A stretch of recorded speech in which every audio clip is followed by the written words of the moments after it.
It's our first episode of 2023. Welcome into the Processing Podcast, as always, with myself, Mary, and Sophie. While this is going to be one of the craziest years for this podcast. It's our second all-time in-person podcast, and it's the year that we've talked about a lot leading up to 2023, Sophie's wedding year. How does it feel to officially be in 2023? It's weird. When it turned 2023, it's like it all hit me like, oh yeah, like this is the year that I'm getting married. Mm-hmm. But yeah, when you introduce me now, soon you'll have to say Sophie Booth. Our last few episodes of the Sophie Wild, the wild child, as she was formerly known before the tragic event of the Instagram being hacked and taking it away. But nonetheless, I mean, I can't imagine how surreal it is to be at this point for you,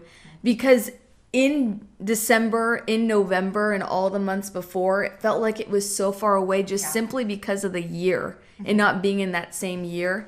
And you've been engaged for so long, and now everything's going to come together. There's also some really big things coming up for the podcast that we can, I guess, just get into right out of the gate, because our last episode was our 1-year anniversary podcast, and it was an awesome episode. We got to share 25 things that we learned in our 25 years of life, and also just this lengthy year.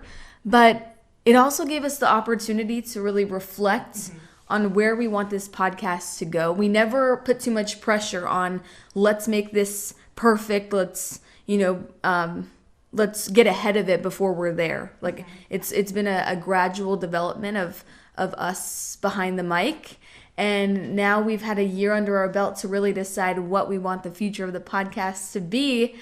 And it's more so the show format that I think we discussed for the biggest change. Yeah, I think it was like the 1-year mark was a great opportunity for us to kind of like take inventory and like look back and be like, okay, we started with the intention of this being more of a professional, educational podcast, but as we evolved over the past year, we thought about really our personal lives took more of a front seat than I think we expected it to, which that makes total sense looking back, because I'm getting married, and that's absolutely a big topic. So I think going into this next year, we did modify our mission statement a little bit.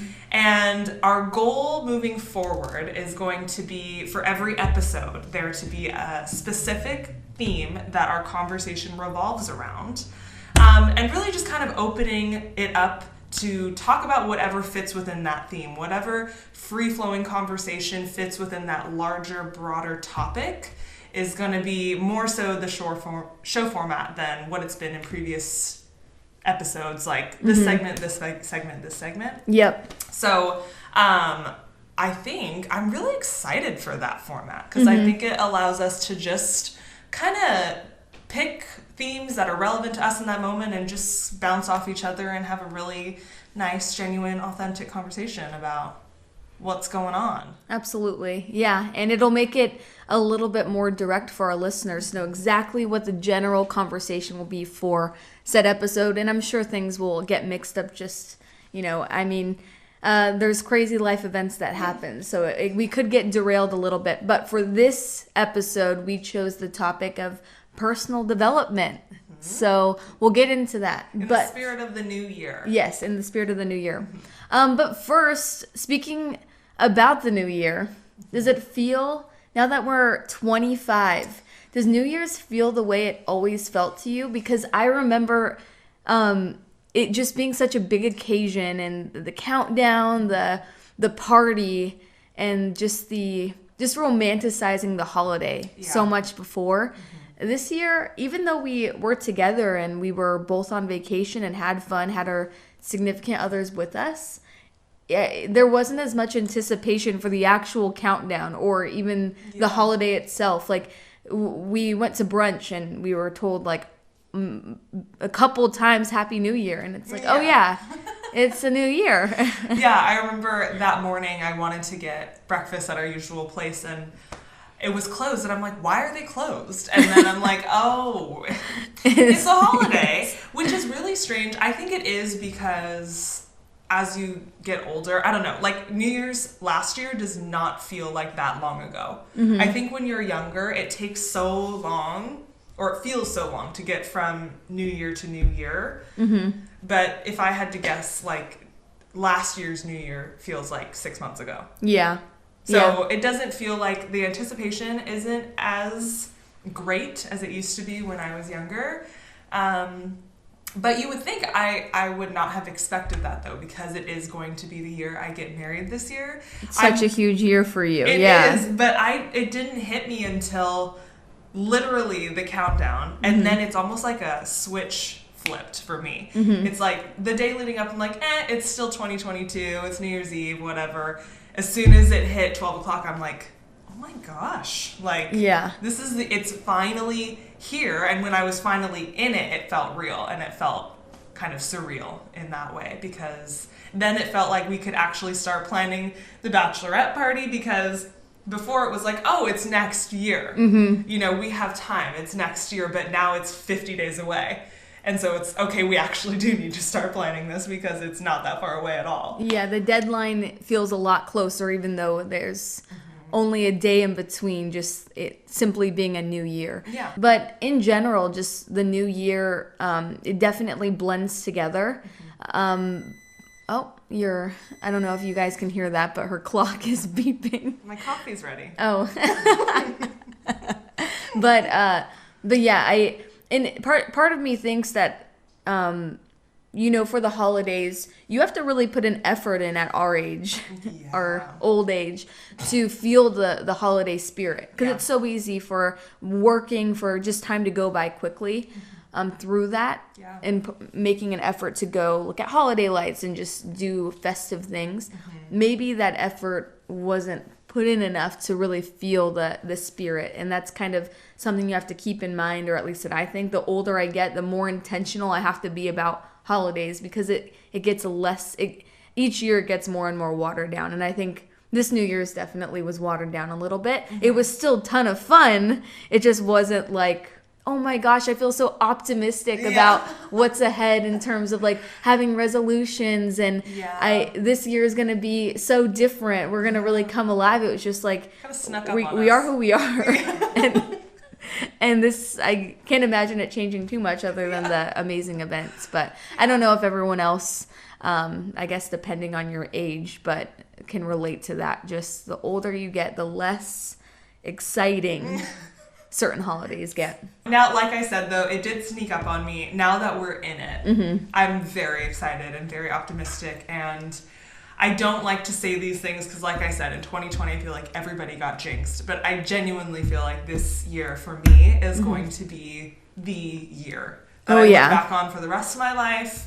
It's going to be huge, like not only with the wedding and the honeymoon and all of the wedding events, but in my career too. Like I finally made the step up to manager last year, and I'm moving towards what I actually want to do as a marketing data analyst. And I think this year it's less about moving into that position and more about becoming established and getting my footing in that position. Mm-hmm. So I think professionally, personally, maybe even spiritually, depending on, how Darren and I progress in that way, I think it'll all be a really big year. Yeah. Less transitional, more destination, it feels like, or more like reaching a milestone, whereas I feel more of a transitional year coming for me. Yeah. But I heard you say something very interesting that I think is an ode to just what it's like to just grow up. You said that you never thought you'd be passionate about your career. Mm-hmm. Like you valued your time away from work too much. Mm-hmm. And because of those things that you didn't expect happening, like being promoted, like being rewarded in the way that you want to be with work, or hope to be, you've grown more of a passion for it, and it's a little bit more front and center for your life than you ever thought it would be, which is it's not a huge change, but it's unexpected. It is. I mean, I always, it's hard to say because my whole life it's almost like I had to find passion with my work because, number one, you're just in school your whole life. So adjusting to the workforce in and of itself is like a change, and you have to kind of find your footing again there. But like you said, now that I have identified a very specific kind of like niche in my job where I know that I'm passionate about this one thing. And like you said, my boss and my company have been very good at recognizing me and making me feel appreciated, and it's like I found my passion and I'm being, rewarded and like encouraged, and so all these things are coming together to really develop a passion. Whereas in previous years, if you would have asked me like in college, like, oh, are you super passionate about marketing, I would have been like, I'm interested. I don't know that it's like a burning passion, but now I definitely get excited to do the work that I do and to go to work every day. The days go by so fast, and for me, that's always a sign that I'm really enjoying what I do. Fast days. Yeah. So it's exciting. I'm really happy that I found a part of my industry that I love and can really resonate with. Because like you said, it was a bit unexpected. And for you, I feel like it's the opposite. Yeah. I feel like you were always like work, personal life later. And I think we both become more rounded exactly in all of those ways. Yeah, in a way, I appreciate where I started, but at the same time, I realize that there are more ways to be fulfilled in life. And a big example of how I go about that is personal development and personal growth, to really feel like I'm being intentional and life is more meaningful because I'm not letting a year go by without being really happy and fulfilled. But it takes work to feel that way. So in a lot of ways, from where I started being super career driven, which I still absolutely am, but to allow myself to value the relationship, the family, all of the things outside of career, has a lot to do with just the personal growth and the effort I put into to be more and to hopefully one day just have no regrets at all. Yeah. Which leads us into the conversation of personal growth. And not to put you on the spot, but if you had to define or at least say what personal growth means to you, what would it be? And I'll say the same.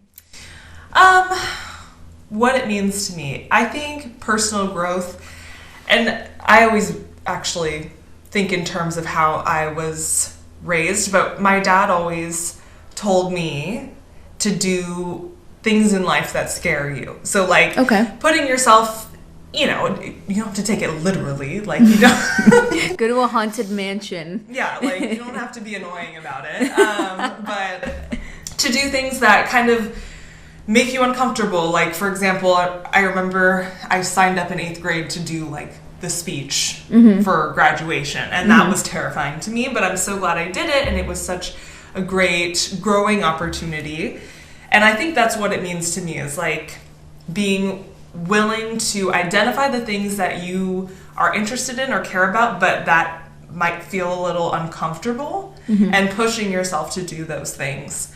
And it could be even as little as, health. Like for me this year, personally, I know we're getting into multiple topics here, but that's a perfect example of how in-depth and how much there is to personal growth. It's different for everyone, honestly. Well, and it comes in all shapes and sizes. It really does. And that's the thing. For me, this year, my New Year's resolution is really going to be focused around health. And it doesn't sound like that would be a scary thing to tackle, but it's almost like sacrificing a certain lifestyle that, not that I'm like crazy and wild and don't like throw caution to the wind with my health, but to consciously make the effort of like, okay, this year I'm going to eat this and stay away from this and do this every week.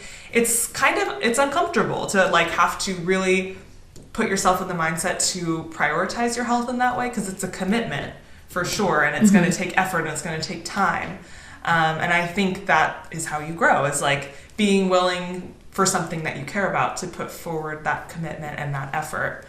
And I'm hoping, I'll see the benefits of it once I start doing it, because that'll be for sure. But... Yeah, and our parents, our grandparents never really had to worry about health other than weight loss or being in shape or feeling good. Yeah. But in 2023 now, there are so many processed versions of just like normal foods that you thought would never be made out of scraps. Yeah. And you have to really be conscious for not your health as in just what we've always known health to be, but also being conscious of what could potentially lead to cancer, what could potentially lead to really life-altering illnesses or diseases or sicknesses. Mm-hmm. And I mean, hey, maybe it's something our parents or grandparents dealt with and never were educated on it, but I didn't look into it, but I was told by someone that there was a processed non-meat yes. that was legalized by the FDA to be sold as meat. Mm-hmm. And regardless of how incorrect or correct that that I just said, there's still a lot that rides on today's food for long-term health. So it's serious, but it is uncomfortable because the risks involved of keeping a diet that isn't conscious of how our food is made could be significant. But for me, I think personal growth just has to do with, for me, really just understanding myself, being able to put into words what I'm feeling, what I'm thinking, what I want to be, who I want to be, the relationships that I want to have, being intentional about everything I do. Being your best self, pushing yourself to be better and be the best version of yourself, but really just knowing myself. I think it takes a lot of effort for, let's say you just get irrationally angry at something, to really understand where that's coming from. And to me, it's uncomfortable to have to reflect constantly about myself and my life. But that's huge in I think the overall happiness that I get. Yeah, and I think that's a part of growing up too. Like, when you're younger, you have steps laid out for you, and you don't necessarily need to do a whole lot of self-reflection because people are just telling you what to do and where to go and who to be. And I think at our age, when we're out of college and we're developing our own career paths and starting our own lives, it's so crucial to take inventory of yourself, like we did for this podcast this year, and reevaluate and be true to who you know yourself to be. But the first step of that is obviously to understand who you want to be, who you are. Who you are, and how your past affects you, how your habits that you developed, and really assessing whether or not that's who you want to be, or yeah, exactly. So I guess I'm more curious too for both of us, and I want you to share one of them really badly because I think it's incredible, but how we go about, or how we're going to go about, how we currently go about personal development and self-growth. And there's one involving you and Darren before your marriage, premarital counseling that I want to learn more about, and why you guys are doing it and what it entails. Yeah. And I want our listeners to hear about it, because especially you being 25 and him being 28, 29. 29, yeah. That's historically, I feel like people our age have really just heard of any sort of counseling related to your relationship being a negative thing and not preventative, I guess. Yeah, a lot of times, I think especially I've noticed like with our parents and like the older generation, if we mention that if we don't say we're doing premarital counseling and we just say we're going to go to counseling, they're like, what's wrong? You're not even married yet. Like, what are you talking about? You're already there? Yeah. Yeah. I mean, people are more like, I think premarital counseling has become very mainstream. Like, of all the counseling and therapy you can do, I would say that's probably the most like socially accepted form. At least what I've found.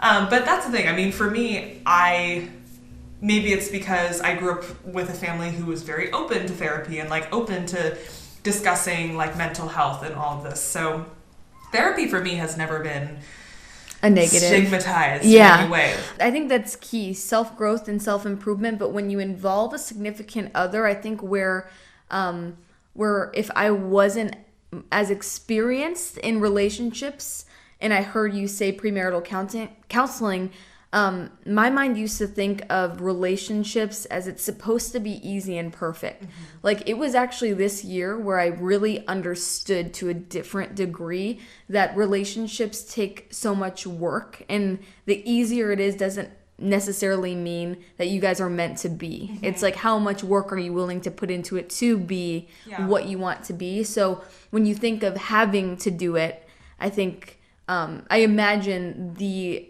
potential misconception, if there is one for people, is you guys should just be like mindlessly in love and be able to if it's right, you shouldn't have to put so much work in. But again, I've come to the realization that that's not the reality anymore. Well, that's the thing. I think you hear that a lot. Like, I remember I was actually just watching a New Girl episode like yesterday or 2 days ago or whatever, and she was saying, if you're meant to be with someone, it's not difficult. It's just easy. Like, it just happens. It sounds so good when it's... It does sound good. It's like, it makes you feel something like, you're right. There's truth to both, right? Like, I think on the big issues, things should be pretty, you should be in sync. Like, I think if you, like, in terms of your goals in life, in terms of like your values, like these core things, I think those things should be fairly easy, because if you don't align on core values and what is truly important to you in life, like whether that be being kind to others or living a life centered around love and happiness, like if you don't align on those things, maybe that would not be the best. But, there would be more challenges to overcome, for sure. But that to say, like, it's never going to be...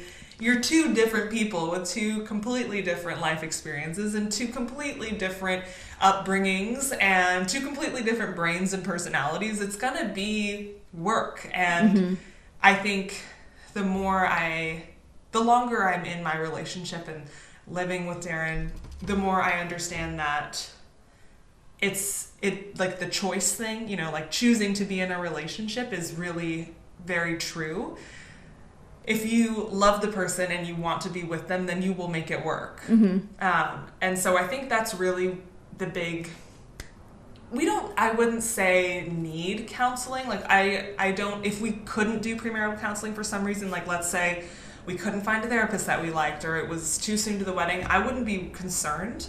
I think living with Darren these past 3 years and being with him for 5 years, we on our own have worked through a lot of things that we might have struggled with in the beginning. And I feel like even the therapist that we're going to this month, she was like, I don't really anticipate you guys needing a whole lot of sessions. Because, especially with premarital counseling, it's like the sessions will center around how to live together, how to work out your finances, like how to do a lot of the practical things that Darren and I already do. I didn't even know that. I didn't really know I just assumed it was to further develop your guys' understanding of each other. Well, so that's what we're going to focus on more, is because I do feel like we have a very strong understanding of each other, but it's almost... I would be curious more so. We're both just curious to see what a third party asks. And if she asks something that maybe we've never thought about before. Or I even told her I would really prefer her to ask the really tough questions. Like, I think Darren had an example of one a few days ago, but he was like, a really hard question, an example of that would be, what if your partner one day really wants to move to another country, like, and can't get it out of their head, and they need to move to Spain, and like, there's no ifs, ands, or buts. It's what do you do? Like, how do you work together on that situation at times when it seems like there's no way to work around it? So I'm just interested to see like the tools she gives us and the questions she poses to us, more so less to work on our relationship, because not to brag, but I don't feel like our relationship needs a whole lot of work. I just would like to be maybe challenged and asked the hard questions. And 100%. Yeah. Unlock new potential. And people, I've already seen how people can truly change with age, and being okay with that, and having a solid enough foundation to where you can work through it together. But obviously the conversations now compared to 30 years from now might be completely different, but it's having the motivation to do it. So that's really interesting. I think that one's really huge in relationship development and personal development before a wedding. I think that's so awesome. Yeah, and I think I'm also very grateful that Darren is so open to it, because like I said, even though premarital counseling is widely accepted by so many people in our society, even the therapist I talked to said, okay, are you sure that your fiance is on board with this? Because I guess they, even now with premarital counseling being accepted, still see a lot of resistance from men in particular, not wanting to go to therapy or not wanting to go to counseling. So I'm very happy that Darren is open to it and excited about it, because I genuinely just think it's going to be an opportunity for us to just make those final strong connections right before the wedding, and kind of like spark our connection and our love before the big day. And I think it's going to be interesting. I've only ever done solo therapy. I've never had to share the mic in therapy before. I feel like it'll be so much fun, though, to be able to the conversations all center around you two. Like, that's what better deep discussion to have than just about both of your love for each other. Okay, so to slightly change the conversation to personal development that I relate to a little bit more, is, hearing you talk, I realize when I think of this past year, of the things I've done to become more sound with who I am, I've noticed, whether it be, articles I read or conversations I have with my dad, with my boyfriend, to grow in ways that I want to grow mentally, I found myself to become far more empathetic to others, as well as understanding. Like, personal growth to me, I think that's been the biggest life change for me, is just understanding how someone else in a 1v1 argument, how both sides are valid. How at work, if something happens, how both sides are contributing to it, and being empathetic to the other person's perspective if you don't understand it at all. Society as a whole, just being really understanding has helped me just kind of be happier and feel like I'm challenging everything around me less. Just being just that's a hard one to learn. And but that's the thing, is I actually feel like you've been that way for a long time, just from an external perspective. Yeah. I mean, maybe you've done a really good job of hiding your judgment of me all these years, but no, I feel like you've obviously have opinions, but I never felt any sort of like strong sense of judgment towards anybody. And I like that you said that, because it reminded me, okay, then why do I feel like that's such a change? And as much as I hate to say it, for me to, before, I would say particularly in college and high school, for me to validate myself and to feel as strongly,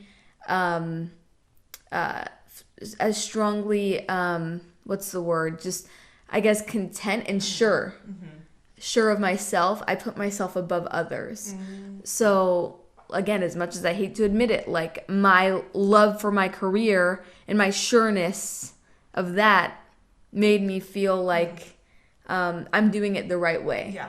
And it's just not an accurate perspective to have, and it more so shows what I need in order to feel good about myself, but to really have respect for everyone else's lifestyle and also feel just as sure about mine, I think is where that really helps me in not having to put myself above others. So I wouldn't say I was particularly judgmental before, but it's more so how I leveled myself with the rest of the population. So it's almost like, well, I love that though, because it's tying it to your own personal growth. So you being more empathetic and more understanding of, everybody has different priorities, everybody has different 100%. passions, everybody finds joy in different parts of life, and understanding that.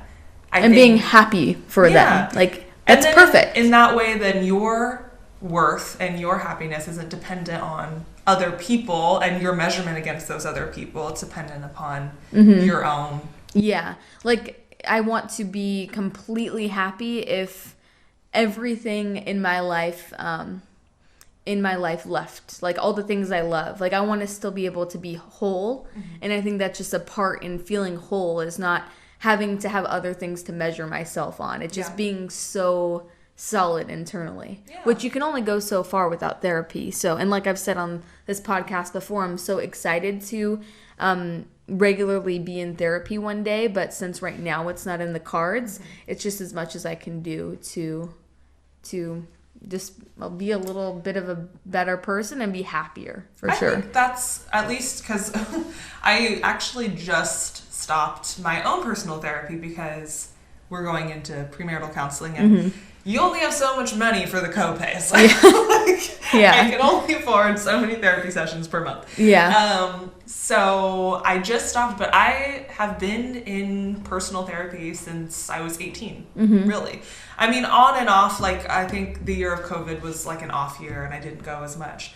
But every year I've had some sort of consistent therapy, and I think the biggest takeaway for me, which I think is beneficial for everyone, like, not that I don't think you need therapy, but I would be excited for you or for anybody to go, because it just gives you so much self-awareness. Yeah, unlocking new potential, which is so exciting. Yeah, and it's like just understanding like why you are the way that you are, and taking yourself kind of like out of the equation of everybody else and just focusing on you is such a helpful thing. And I feel like there's nothing that comes up in my life anymore. Like, there's no feeling I could ever have that would ever confuse me, really, at this point. I mean, obviously, as life changes, and let's say I have kids one day, that might change and things might get confusing again.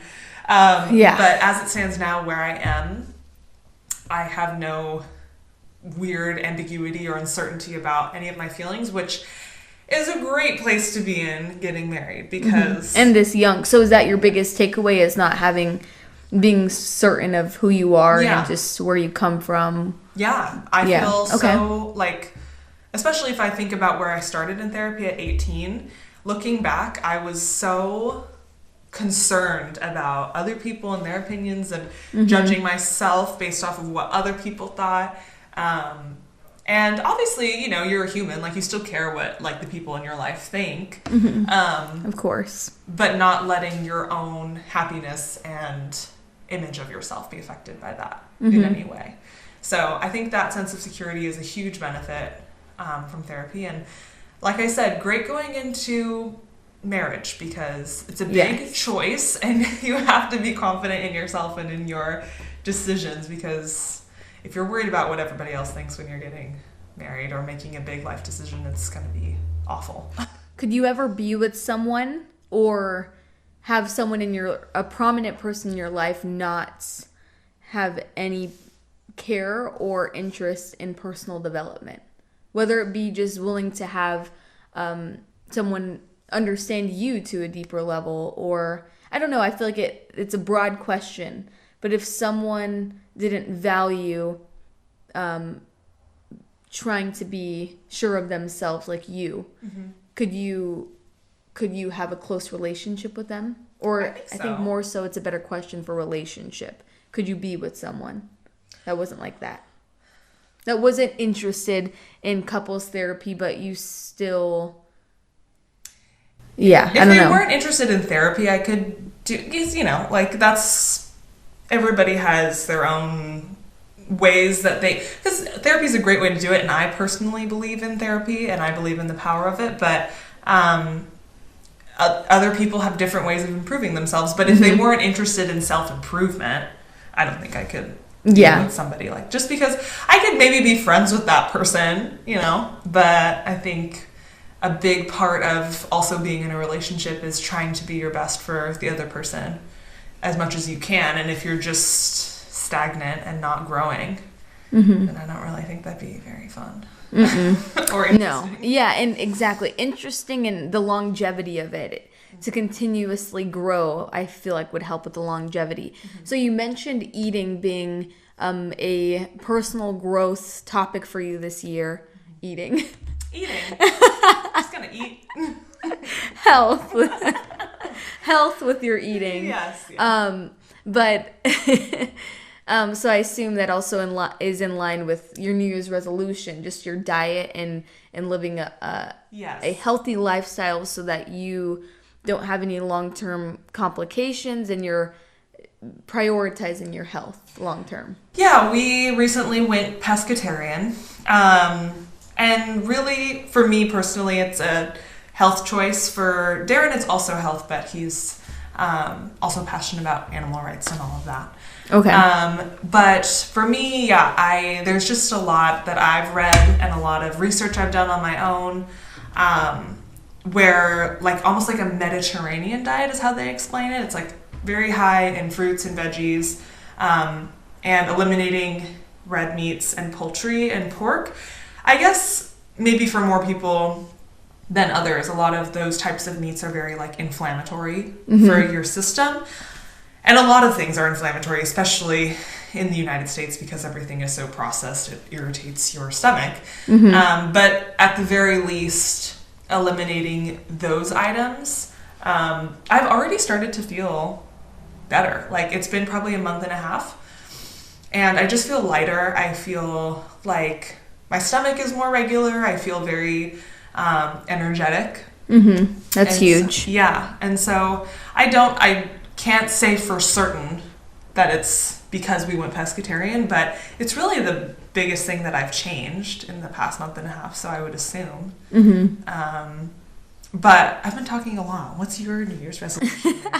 I would say my New Year's resolution is a little weird because I don't have as much control over it, but I do have things that I need to keep in mind. So for career growth and taking that next step in my career, I don't have as much control over what that's exactly going to look like. I do have an agent, and I think if there's any aspiring sports broadcasters that are listening, or people in the, I guess, being a journalist isn't in the entertainment industry, but being in television is in line with that, you'll hear a lot of people ask and try and get advice on whether or not you should have an agent. And I wholeheartedly believe it's what makes sense for your path, because everyone's path to success in the industry is very different. So I eventually got to that point where I didn't want the burden of having to job search while I'm working, and also just wanting the expertise of someone else.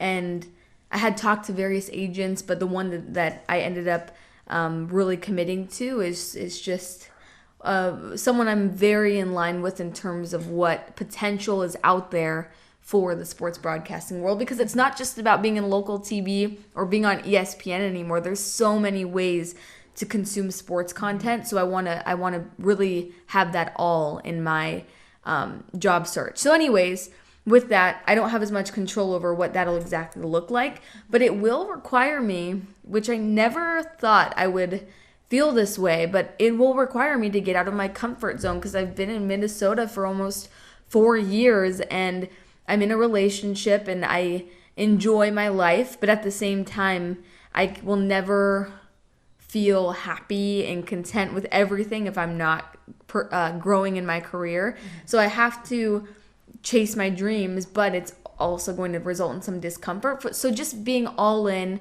and being, it's not hard for me to be all in, but it comes with feelings of discomfort at this age that I'm at. Like, up and leaving is so much easier, was so much easier before, but now it's like, okay, not only do I have a crap ton of furniture now, nice furniture that I don't want to throw away, but I also have connections and people I love in Minnesota. So it's being willing and happy and secure enough to be able to up and go along with where my career is going to take me, and being okay with whatever that's going to look like, because some way I ended up in a relationship with someone that's willing to move with me, which is always the goal, right? Like, I need my career to be a little bit more of the priority with the career I chose, but to actually have that is wonderful. So it'll also come with challenges because there's another person involved now, which could be another interesting conversation for us people that are younger in the industry. What if you meet someone? How does that impact your journey? So for me, it's really going to be centered around that, but also while I'm having that heavy burden and emotional journey going on for me, having the complete ability to live this year with you, Sophie, and all of what are going to be once in a lifetime experiences, especially being your maid of honor, and being able to live it to the fullest. Yeah. While all of my personal stuff is going on, I need to be able to always remember, which is easy to do, that you only get to be, for some people, like a maid of honor once, or experience in the prime of your life, like 25 in terms of age, I think, events like this for you. So. Yeah. Well, it's funny just listening to you talk about so much of your personal life. It's just funny. And again, I don't know, maybe it's being 25 and like you reflect on your whole life, and especially getting married, it's like, it's like I'm like 25. seeing my life flash before my eyes. But it's just so funny because we've been friends since we were like 17, 16, however old. Mm-hmm. And it's not something you notice. I think 16 or 15, because I went to college at 17. Okay, yeah. So, but it's just funny because it's not something you actively notice when it's happening, but after 7, 8 years and you look back at where we were, it's just funny how extreme both of us were. Like, you with your career. I remember you saying to me one time, you were like, yeah, I don't think I'll ever get married or have kids. Like, that's just not a priority for me at all. Mm-hmm. And then for me, it was like, yeah, I'm in this relationship and this is what I prioritize the most. And like, I'll go to a college that's close. So I can prioritize that. Mm-hmm. But to see how like we've become so much more rounded. Mm-hmm. Like you said at the beginning, it's spot on. It's like, but it is funny. And we were the opposite.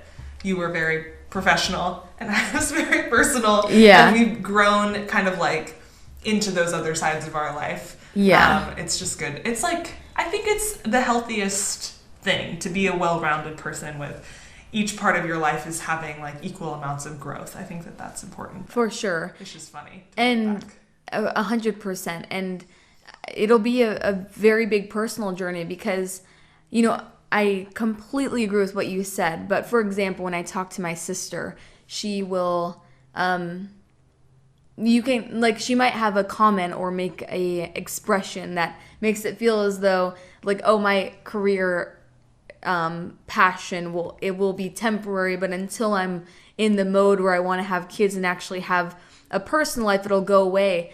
But I am so confident, and I know like my DNA, I can't really be fulfilled and have all of the quote unquote like beauties of life without scratching that itch, which is way more than that, but it's like such a strong desire to be successful in my career that I could have it all, and I truly think I wouldn't be fulfilled without really giving my career my all. So it's a personal journey, and hopefully people listening that are passionate about their career are comforted by hearing that. Like, you get to a certain age and maybe people are telling you, have you ever thought about being in a little bit more of a financially stable career or something? Would you ever consider giving up that to have X, Y, and Z? And it's okay if you're not like that. People might not get it. And it might feel like it might feel interesting at times, because the older you get, life changes. But yeah, I to fully be fulfilled, I hope that my career dreams can be achieved. That's actually another thing that just like really quickly brings to mind.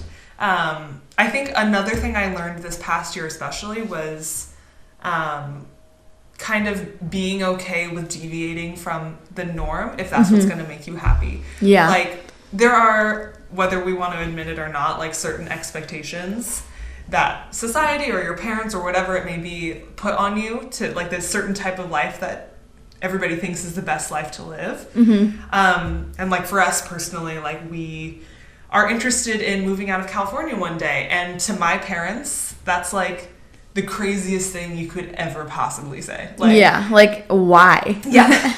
Everybody always says like, you're going to move and you're going to hate it. And it's going to be the worst thing in the world and blah, blah, blah. And, you know, we don't know when that is going to, you know, what the timeline is on that or like when it makes sense. But for us, knowing that even though the people in our lives don't understand it and wouldn't necessarily be on board with it, to have kind of like the courage to do it anyway and to be true to who you are and to say, no, I think this is what we want.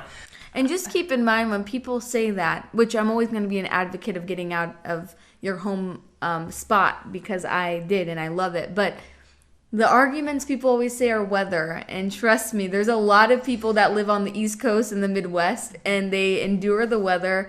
And yeah, you get to a certain point where you've been in the cold weather or extreme temperatures for all 4 seasons for so long that you are ready to have more consistency. But you can go through an 8-year span where you don't feel that way, and then the next 8 years or 5 years or 2 years you can feel like I need to be in Arizona.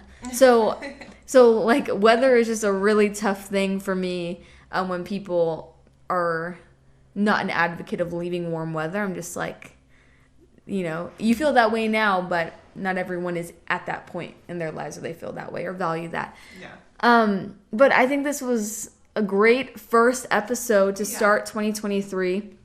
Our next episode, just a quick teaser, I'm going to ask if Sophie can go a little bit more in depth in why she chose what for her engagement and wedding events and festivities. For example, you know, why did you choose to have your bachelorette party in Scottsdale? Why did you choose to do this instead of this, this, and this? And I think it could be really insightful for people of what goes into that process of deciding things that have a lot of weight to them because you want to have the best time of your life in all of the events that come with getting married. So next episode. It's definitely, pulling trigger on all of those. Yeah. We've had to pull a lot of triggers lately for these wedding decisions. So that'll be fun to get into because it is a lot of money and a lot of putting your eggs in the basket of, okay, I hope this works out and it's what I hope it's going to be. So yeah, 100%. All right. Well, cheers, everyone. Thank you for listening. Happy New Year, 2023.